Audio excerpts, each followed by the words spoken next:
স্বাগত দীপ্ত সংবাদে, সাথে আছে আমি কাজী আসিফুজ্জামান।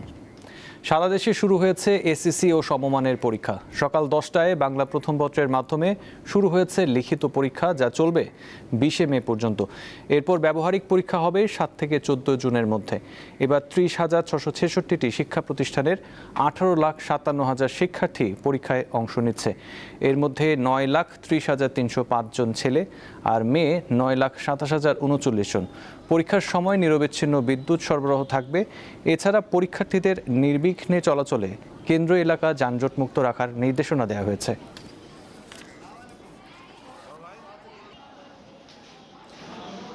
আমরা প্রথমেই যেতে যাচ্ছি ঢাকার বাইরে। এসএসসি পরীক্ষার খবর জানাতে সাভার থেকে যুক্ত আছেন সহকর্মী এম এ হালিম। হালিম, আপনি এখন কোথায় আছেন এবং কোন স্কুলে আছেন এবং সার্বিক পরিবেশ সেখানে কেমন দেখছেন?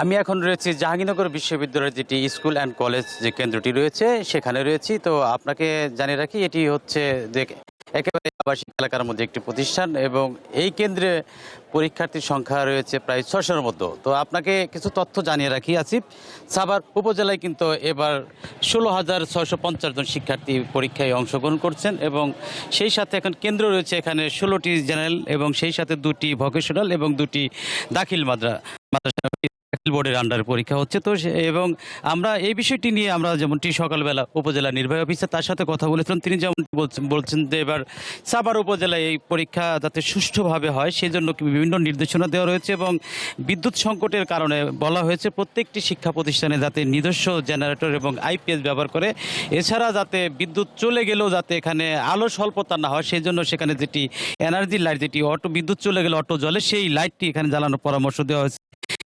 যেমনটি বলছেন যে এছাড়া যেমনটি আপনাকে এই আরও নির্দেশনার মধ্যে রয়েছে, যেমনটি প্রত্যেকটি যে কেন্দ্র রয়েছে প্রত্যেকটি কেন্দ্রে সিসিটিভির আওতায় আনা হয়েছে, যেটি উপজেলা নির্বাহী অফিসারই দ্বারা বিভিন্ন সময় অনুদান করেছিলেন এবং সেইগুলো কিন্তু এখন রয়েছে।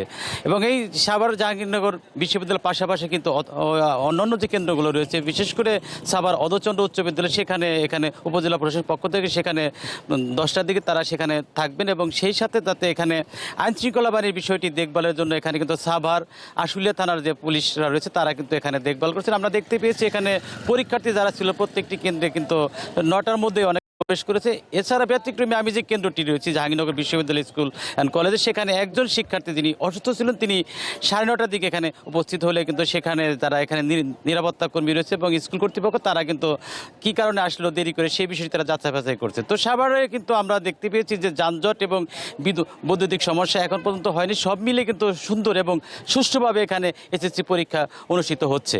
আসিফ। জি, সাভার থেকে ছিলেন এম এ হালিম। হালিম, আপনাকে ধন্যবাদ। এবারে জানবো নওগাঁর এসএসসি পরীক্ষার খবর। আমাদের সঙ্গে যুক্ত হচ্ছেন সহকর্মী আব্দুর রৌফ।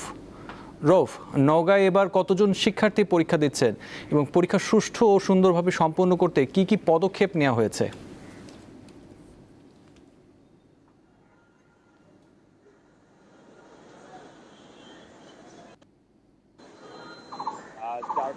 আপনি যেমনটি বলছিলেন, এবার নওগাঁর 11টি উপজেলায় 66টি কেন্দ্রে এসএসসি ও সমমানের পরীক্ষা অনুষ্ঠিত হচ্ছে এবং মোট 30,469 জন পরীক্ষার্থী অংশগ্রহণ নিয়েছে। এখন কিছুক্ষণ আগে পরীক্ষা ইতিমধ্যে শুরু হয়ে গেছে। প্রতিটা কেন্দ্রে শিক্ষার্থীরা তাদের পরীক্ষার যে প্রাথমিক কার্যক্রম শুরু করা হয়েছে এবং এখনো পর্যন্ত নওগাঁতে পূর্ণ পরিবেশ পরীক্ষা অনুষ্ঠিত হওয়ার খবর পাওয়া গেছে এবং এবার কিন্তু নওগাঁর প্রতিটা পরীক্ষা কেন্দ্রে সিসিটিভির আওতায় নিয়ে আসা হয়েছে এবং এছাড়া পরীক্ষা চলাকালীন সময়ে যেন কোনো প্রকার বৈদ্যুতিক লোডশেডিং এর সৃষ্টি না হয় সেই বিষয়ে কিন্তু বিদ্যুৎ কর্তৃপক্ষকে সঙ্গে আলাপ আলোচনা করেছে জেলা প্রশাসনের পক্ষ থেকে। আমি এখন দাঁড়িয়ে আছি নওগাঁর বালিকা উচ্চ বিদ্যালয় একটি পরীক্ষা কেন্দ্রে, সেখানে আপনার আছে এখানে পরীক্ষা চলমান আছে এবং এখন কথা জানবো যে একটি পরীক্ষার কেন্দ্রে সুষ্ঠু সুন্দরভাবে পরীক্ষা অনুষ্ঠিত হওয়ার ক্ষেত্রে কি কি পদক্ষেপ নেওয়া হয়েছে সেই বিষয়ে জানবো এখানকার দায়িত্বশীল কর্মকর্তার কাছে। ধন্যবাদ জ্ঞাপন করছি দীপ্ত টিভিকে। আমরা এখানে 144 ধারা জারি করেছি এবং এখানে আমাদের একটা বিষয় আছে, সেটা হচ্ছে আমরা সিসি ক্যামেরার আওতায় নিয়ে এসেছি এবং 100%, এবং আমাদের এখানে আরও বিষয় আছে, সেটা হচ্ছে ট্যাগ অফিসারকে আমরা প্রত্যেকটা কেন্দ্রে রাখা হয়েছে এবং আইন শৃঙ্খলা যেন সুষ্ঠু সুন্দর থাকে সেটার জন্য আমাদের প্রশাসনের ব্যবস্থা নেওয়া হয়েছে। এবং এখানে রানীনগরে 4টা কেন্দ্রের মধ্যে প্রায় 2083 ছাত্রছাত্রীর পরীক্ষায় অংশগ্রহণ করেছে। আমরা এখানে সুষ্ঠু সুন্দর পরিবেশে পরীক্ষা নেওয়ার জন্য এবং অংশগ্রহণ করার জন্য সকলকে আমরা বিনীত অনুরোধ করছি। এবং আরেকটা বিষয় করেছি আমরা, সেটা হচ্ছে মাইকিং করেছি আমরা, যেন সুন্দর পরিবেশে আমরা এখানে পরীক্ষা নিতে পারি আর কি। এছাড়া এখন পর্যন্ত কোনো শিক্ষার্থী আসেনি কিংবা মানে কোনো দুর্ঘটনায় যানজটে আটকা পড়েছে এই ধরনের কোনো খবর কি তথ্য আপনার কাছে আছে? না, এই ধরনের কোনো তথ্য আমার কাছে নেই এবং আমাদের সকল পরীক্ষার্থী এখানে অংশগ্রহণ করেছে এবং সবাই এসেছে। আপনি যেমনটি শুনছিলেন, এই যে জ্বালানি তেলের যে সংকট চলছে, সংকটের সময়ে আপনার যে মোটরসাইকেল চলাচল কিছুটা বিঘ্নিত হলেও কিন্তু যে গণপরিবহনগুলো আছে, অনেক শিক্ষার্থীরা তারা গণপরিবহন করে পরীক্ষার আগে এসেছে এবং আধা ঘন্টা আগে পরীক্ষা কেন্দ্রে উপস্থিত হয়ে তাদের যে সিট বুঝে নেওয়া কিংবা কেন্দ্র কে কোথায় পড়েছে সেটা কিন্তু ইতিমধ্যে সম্পন্ন হয়েছে। এবং ইতিমধ্যে পরীক্ষা যেটা চলছে এবং নওগাঁ জেলা জুড়ে প্রতিটা পরীক্ষা কেন্দ্রে কিন্তু নিরাপত্তা বেষ্টনী কিন্তু গ্রহণ করা হয়েছে, যাতে কোনো পরীক্ষা কেন্দ্রে কোনো শিক্ষার্থী কিংবা কোনো গার্জিয়ান, কোনো অভিভাবক যাতে কোনো প্রকার অবৈধ পন্থা অবলম্বন না করে সেজন্য প্রতিটা কেন্দ্রে পুলিশ মোতায়েন করা রয়েছে। এবং পরীক্ষা শেষ পর্যন্ত যাতে পরীক্ষাটা সুষ্ঠু সুন্দর উৎসবমুখর পরিবেশে হয় এবং কোনো প্রকার বিদ্যুতের যে লোডশেডিং সেটা সে ধরনের কোনো সমস্যার সৃষ্টি না হয়, এইরকম কিন্তু পদক্ষেপ নেওয়া হয়েছে নওগাঁ জেলা প্রশাসনের পক্ষ থেকে। তো এমনটি জানিয়েছে নওগাঁ জেলা প্রশাসক মোহাম্মদ সাইফুল ইসলাম। তো আমার কাছে এই ছিল সর্বশেষ তথ্য। জি রৌফ, আপনাকে ধন্যবাদ। যে এবার আমরা ঢাকায় চলে আসব। ঢাকা থেকে যোগ দিচ্ছেন সহকর্মী জহুরুল মোহসান, তিনি আছেন মতিঝিল এলাকায়। মোহসান, মতিঝিলের কোন স্কুলে আছেন আপনি এবং সেখানে সার্বিক পরিস্থিতি আমাদেরকে জানাবেন।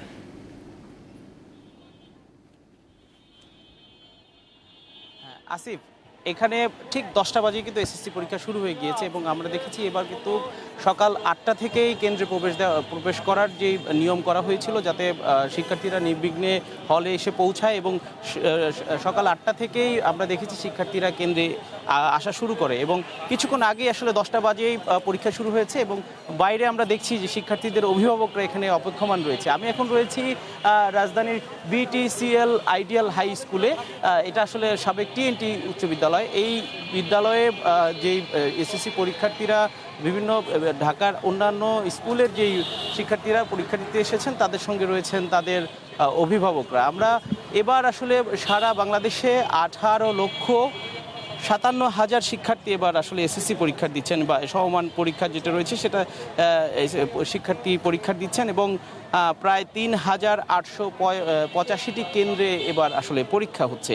সকাল থেকে রাজধানীর বিভিন্ন এলাকায় আমরা দেখেছি যে পরীক্ষার্থীদের আসা যাওয়া নিয়ে আসলে বেশ রাস্তায় কিছুটা যানজট ছিল। তবে এখন আসলে আমরা দেখছি যে মতিঝিল এলাকায় তেমন গাড়ির চাপ নেই, কারণ শিক্ষার্থীরা অনেকেই পৌঁছে গেছে, সময় মতোই অনেকে পৌঁছেছেন। এখন পর্যন্ত দেরিতে এসেছেন এমনটা আসলে আমার চোখে এখনো পড়েনি।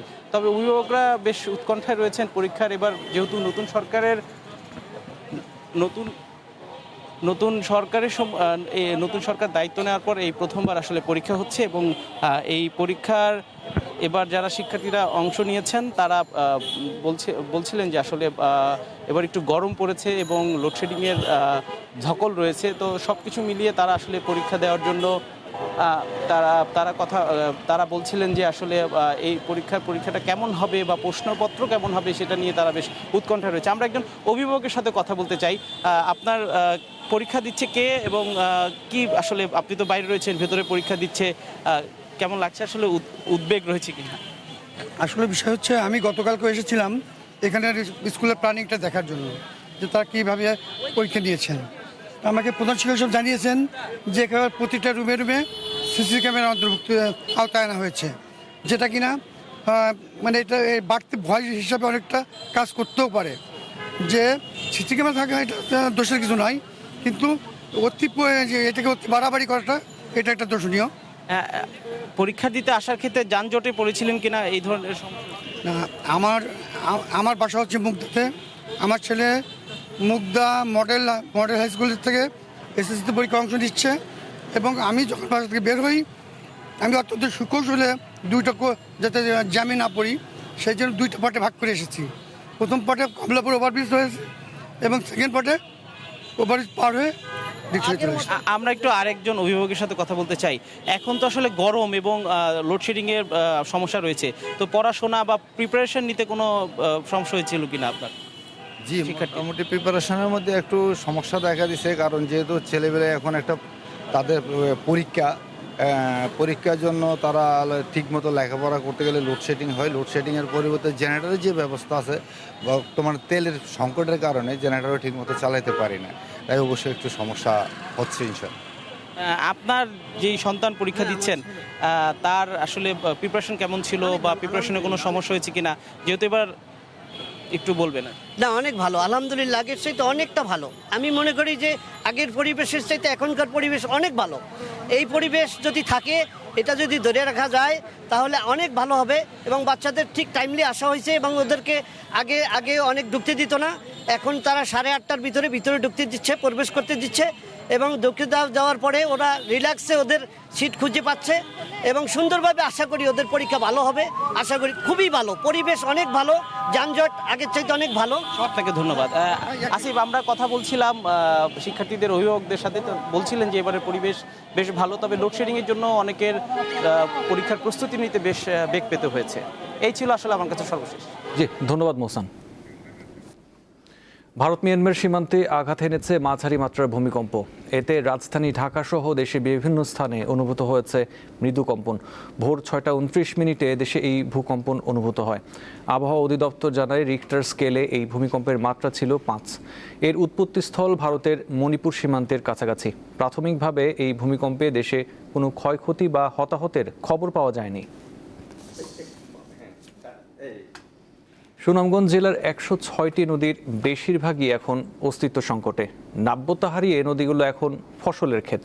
শুষ্ক মৌসুমে পানি না থাকায় ব্যাহত হচ্ছে সেচ, আর বর্ষায় বাড়ছে বন্যার ঝুঁকি। দিগন্তজোড়া ধানের মাঠ দেখে বোঝার উপায় নেই এটি এক সময়কার প্রমত্তা নদী, যেখানে বছর জুড়ে চলত লঞ্চ আর নৌকা। এখন মানুষ হেঁটে যাতায়াত করছে, কোথাও গরু চড়াচ্ছে, আবার কোথাও চলছে ছোট ছোট যানবাহন। এটি সুনামগঞ্জের শান্তিগঞ্জ উপজেলার পুরাতন সুরমা নদী। বর্ষার উজানের ঢলের সাথে আসা পলিতে এক সময়কার খরস্রোতা নদীর ছন্দ আজ স্তব্ধ।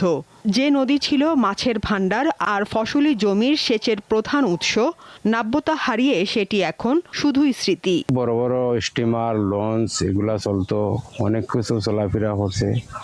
কেন ব্রিজ ছিল না, ব্রিজ হওয়ার আগে গুদারা নৌকা ছিল, গুদারা নৌকা দিয়ে আমরা এই পাশে পার হইতাম। এমন এক সমস্যা হয়েছে, না তোর না হাঁটা, বুঝছেন, মানুষ কিছু দান ফান ফলায়। শুধু পুরাতন সুরমা নয়, মহাসিং, কালনী, সোমেশ্বরী কিংবা ডাউকি জেলার 106টি নদীর বেশিরভাগেরই একই দশা। শুষ্ক মৌসুমে প্রায় 5 মাস পানির দেখা মেলে না এইসব নদীর অধিকাংশ অংশে।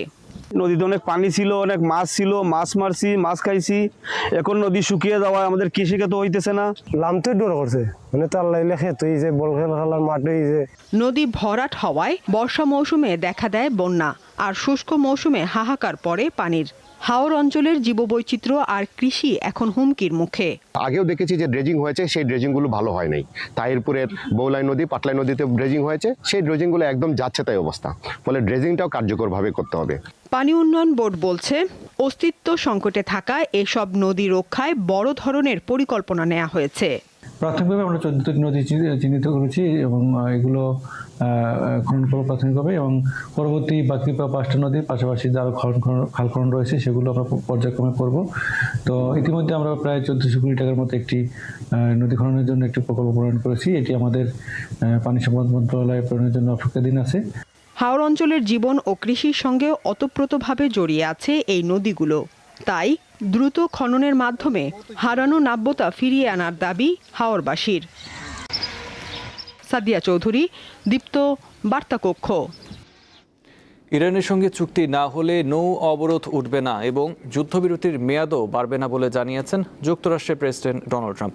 ওয়াশিংটন সময়ে বুধবার সন্ধ্যা পর্যন্ত এই যুদ্ধবিরতি বহাল থাকবে। তবে এর মধ্যে কোনো সুনির্দিষ্ট চুক্তিতে পৌঁছানো সম্ভব না হলেও এর মেয়াদ বাড়ানোর সম্ভাবনা একেবারেই ক্ষীণ বলেও জানান তিনি। এই সময় চুক্তি না হলে আবার যুদ্ধ হতে পারে বলেও ইঙ্গিত দিয়েছেন ট্রাম্প। এছাড়া সম্ভাব্য দ্বিতীয় দফা আলোচনার আগেই ইরান সমঝোতায় আসবে বলে আশা প্রকাশ করেন তিনি। অন্যথায় দেশটিকে চরম পরিণতির মুখোমুখি হতে হবে বলে হুঁশিয়ারি দিয়েছেন ট্রাম্প।